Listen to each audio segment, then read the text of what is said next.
इस टॉपिक पे हमारी पहले बात हो चुकी है, लेकिन रमज़ान के रेफरेंस में मैं ये बात फिर से समझाना चाहूँगा। और वो जो प्रॉब्लम्स हमने डिस्कस करी है, उसमें इस एक्सप्लेनेशन से कुछ मदद मिल सकती है।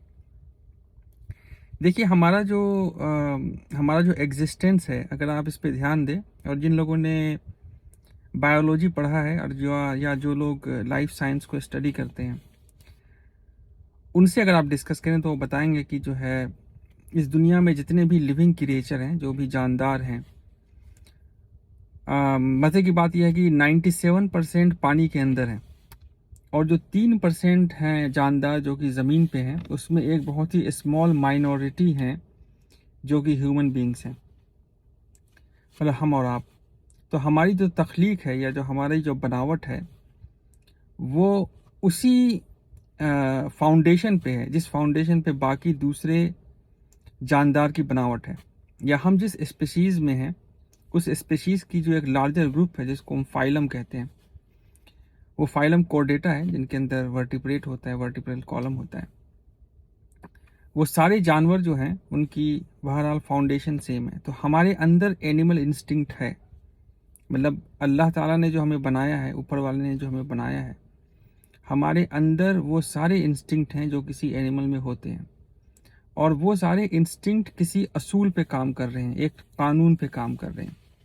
उस कानून को अगर आप समझना चाहते हैं, वो भी बहुत ही बुनियादी 9th 10th की बायोलॉजी में चीज़ें पढ़ाई जाती हैं। उसमें से एक कानून है, फूड लॉ है, फूड चेन है ना, कि उसमें ये बताया गया है कि इस दुनिया में जितने भी लिविंग क्रिएचर हैं, वो डायरेक्टली और इनडायरेक्टली एक दूसरे पे डिपेंडेंट हैं, है ना। आपने देखा होगा कि जो चौपाए हैं, जैसे हिरन है, वो घास खाती है और शेर हिरन को खा जाता है ना। और हिरन और जो शेर है, वो भी एक दिन या तो मरता है खुद अपनी नेचुरल डेथ, या तो फिर उसको कोई दूसरे जानवर उस पर अटैक करते हैं। तो ये एक साइकिल है। तो इस साइकिल का एक लॉ है। वो लॉ क्या है? Food chain. तो इंसान भी उसी लॉ के अकॉर्डिंग काम कर रहा है ना। तो फिर इंसान और बाकी जानवरों में फ़र्क क्या है? इस फ़र्क को समझने के लिए जो है, अगर हम कुरान शरीफ के अंदर देखें, तो इसमें ये बात की वजाहत होती है। लेकिन बहरहाल ये वीडियो मैं उनके लिए बना रहा हूँ जो कुरान शरीफ को नहीं मानते हैं कि वो अल्लाह की किताब है, या उस पर उनका डाउट है, किसी हद तक डाउट है। तो उसको मैं दूसरे तरीके से समझाना चाहूँगा। मैं बताना चाहूँगा कि आपके अंदर एक तरह की एक क्वालिटी है, या एक पावर है, और उस पावर के तहत आपके अंदर ये कैपेबिलिटी है, या एबिलिटी कहें या कैपेबिलिटी कहें, कि आप ये नहीं सिर्फ सोच रहे होते हैं कि आपको क्या करना है, आप ये भी सोच रहे होते हैं कि आप सोच क्या रहे हैं। मतलब जब आपको भूख लगती है, तो आपके अंदर एक सोच डेवलप होती है कि खाना खाना है, लेकिन आप ये भी सोच रहे होते हैं कि आप खाना खा रहे हैं, मतलब खाना खाने का एक्ट जो है वो कर रहे हैं। मतलब ये कि जो ख्याल आपके अंदर नेचुरली डेवलप हो रहा है एज ए एनिमल होने के नाते, उस ख्याल को आप ऑब्जर्व कर रहे हैं, उस ख्याल को आप ऑडिट कर सकते हैं, और उस ख्याल को आप उसके एक्शन को क्लासिफाई कर सकते हैं। और उस क्लासिफिकेशन में एक सोच आती है। वो सोच आपको ये बताती है कि ये जो मैं काम कर रहा हूँ, ये अच्छा है या बुरा है। ये जो मैं काम कर रहा हूँ, ये खूबसूरत काम है या भद्दा काम है। तो ये जो सोच है और ये जो एबिलिटी है, ये किसी बायोलॉजिकल इवोल्यूशन का नतीजा नहीं है। ये कोई ऐसी चीज़ नहीं है जो कि एक जानवर अगर मिलियंस ऑफ ईयर्स तक वो सरवाइव करता रहेगा तो उसके अंदर एक क्वालिटी डेवलप हो जाएगी, है ना। ये एक डिफरेंट कैटेगरी है ना। और इस कैटेगरी के तहत आपके अंदर ये पावर है, कि इस पावर में आप रिस्पॉन्सिबली चीज़ों को चूज़ कर सकते हैं। अगर आप वर्ड रिस्पॉन्सिबल को भी देखें, तो उसके अंदर दो चीज़ें हैं, रिस्पॉन्स और एबिलिटी। जो जानवर होते हैं, वो स्टिमुलस रिस्पॉन्स पे काम कर रहे होते हैं। मतलब उनको जिस चीज़ की तलब होती है, जिस चीज़ की ख्वाहिश होती है, वो झट से वो काम करते हैं। ये आपका एनिमल इंस्टिंक्ट है, एनिमल नेचर है। लेकिन आपके अंदर जो है, उस रिस्पॉन्स को कंट्रोल करने की एबिलिटी है, ताकत है। उसी को हम रिस्पॉन्सिबिलिटी कहते हैं, रिस्पॉन्स प्लस एबिलिटी, है ना। तो एक स्टिमुलस है, वो स्टिमुलस क्यों आता है, क्योंकि आप एक एनिमल बीइंग हैं, आपकी कुछ ज़रूरत है, मटेरियलिस्टिक ज़रूरत है, जिस्म की ज़रूरत है, उसके तहत वो चीज़ आपको फोर्स करती है वो करने के लिए। प्यास लगती है तो पानी पीना है, भूख लगती है तो खाना खाना है, या और भी दूसरी जो ज़रूरियात हैं आपके एनिमल होने की वजह से, वो आपको वो चीज़ फोर्स करती है करने के लिए। इसमें हमने डोपामाइन का भी जिक्र किया था। लेकिन आपके अंदर एक ये भी क्वालिटी है कि आप उस क्वालिटी को मैन्यूवर कर सकते हैं।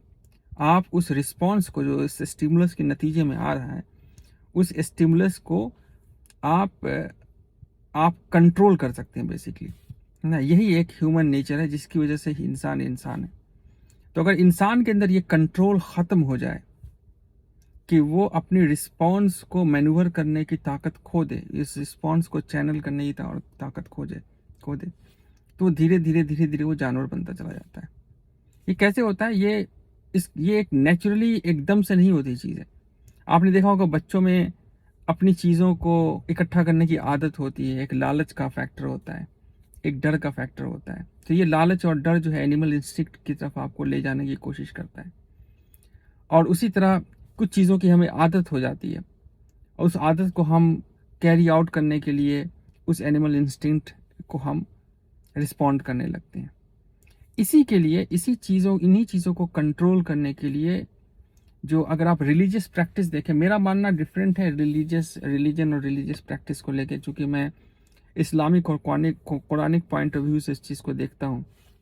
लेकिन अगर आप रिलीजियस नहीं है तो आप ये समझें कि इसी स्टिमुलस रिस्पॉन्स को कंट्रोल करने के लिए जो एबिलिटी आपके अंदर है, उसको डेवलप करने के लिए रिलीजियस टीचिंग्स हैं, है ना। आप ऐसे भी इसको समझ सकते हैं कि बहुत सारे रिलीजियस टीचिंग में आपको ये सुनने को मिलता होगा कि आप जो है भगवान में बिलीव करें, प्रभु में बिलीव करें, और आपकी जो इच्छा है और आपकी जो लालच है और आपका जो डर है, उससे आप मुक्त हो जाएंगे। भय और इच्छा से मुक्ति का मार्ग ही आपको धर्म दिखाएगा, ये बताया जाता है। तो ये भय और इच्छा आपको आपकी एनिमल इंस्टिंक्ट की तरफ खींचती है। तो अगर आपको किसी भी चीज़ का एडिक्शन है, या किसी भी चीज़ की तरफ को आप किसी भी अपनी लाइफ के एस्पेक्ट को आप कंट्रोल नहीं कर पा रहे हैं, तो आप इस चीज़ को समझें कि वो चीज़ आपको जानवर बनाने की कोशिश कर रही है। अब आपके पास चॉइस है ना, आपके पास चुनाव करने की ताकत है ना, कि आप क्या चूज़ करते हैं। क्या आप उस रास्ते पे जाना चाहते हैं जो आपको जानवर बनाने की तरफ ले जा रहा है, और ये बहुत ही अंधेरा वाला रास्ता है। एक वक्त ऐसा आएगा कि जब आप अपनी इच्छाओं को फुलफिल करने के लिए जब आप उस रैबिट होल में जाएंगे, तो जिस चीज़ की इच्छा कर रहे हैं तो उसका टेस्ट ही ख़त्म हो जाएगा आपके अंदर। एक वक्त ऐसा आएगा कि वो चीज़, जिस चीज़ की आप इच्छा कर रहे हैं, और जब वो आपको मिल जाएगी तो आपको लगेगा कि ये तो कोई बहुत ही बेकार सी चीज़ है जिसके लिए मैं मरा जा रहा था। ये होगा, आपने शॉर्ट टर्म में इस चीज़ को इसको आप महसूस करेंगे, लॉन्ग टर्म में करेंगे या बहुत ही ज़्यादा लॉन्ग टर्म में करेंगे, लेकिन ये आज के लिए चीज़ें होंगी, क्योंकि इंसान की बनावट ही यही है, ये दुनिया का दस्तूर ही यही है कि एक दिन आपको फना हो जाना है। जो हमारा जिस्म है, ये जो सारी रियलिटी हम आप आसपास देख रहे हैं, ये हमारे रिलेटिव हैं, सब एक दिन ख़त्म हो जाने हैं, है ना। तो इसकी तरफ अगर आप भागते हैं और इसकी इच्छाओं की पूर्ति करते हैं, तो इसमें कोई भी आपको पॉजिटिव बेनिफिट नहीं मिलेगा। ये अक्लमंदी ये है कि बस आप उतनी ही चीज़ों को फुलफ़िल करने की कोशिश करें जो बेयर मिनिमम आपके लिए ज़रूरी है ना। तो ये एक पॉइंट है। और जब आप इस चीज़ को कंट्रोल करने की कोशिश करते हैं, तो उसके लिए आपको फैमिली सपोर्ट चाहिए होता है, उसके लिए बहुत सारी चीज़ों की ज़रूरत पड़ती है, और कई बार जो है ये मुश्किल होता है। और इसी चीज़ के लिए हमारा जब डिस्कशन रमज़ान के ऊपर हुआ था, तो मैंने कहा था कि जो सूरज निकलने से पहले और सूरज ढलने के बाद तक जो हम भूखे रहते हैं, वो इसी चीज़ को समझने की कोशिश करते हैं इसके अंदर। ये सिर्फ ये नहीं कि भूखा रहना है, जो है मतलब हंगर जो है और फास्टिंग, स्टारवेशन और फास्टिंग, इसमें फ़र्क है।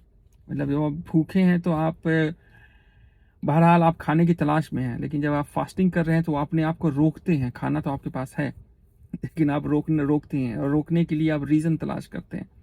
फिर आपको पता चलता है कि जो आपका जो स्पिरिचुअल एस्पेक्ट है आपके होने का, उस स्पिरिचुअल एस्पेक्ट को आप नॉक करने की कोशिश करते हैं, अपने आप को समझने की कोशिश करते हैं, जहाँ से मतलब अपने आप को समझने का जो पहला रास्ता है, वो गेट है, वो हम उसको खोलते हैं। और जब हम अपने आप को समझने लगते हैं, अपनी पोजीशन को समझने लगते हैं, अपने होने का एहसास होने लगता है, तो वहाँ से हमें इस चीज़ का पता चलता है कि इस दुनिया का कोई बनाने वाला है। अस्सलाम वालेकुम, फिर बात होगी इंशाअल्लाह।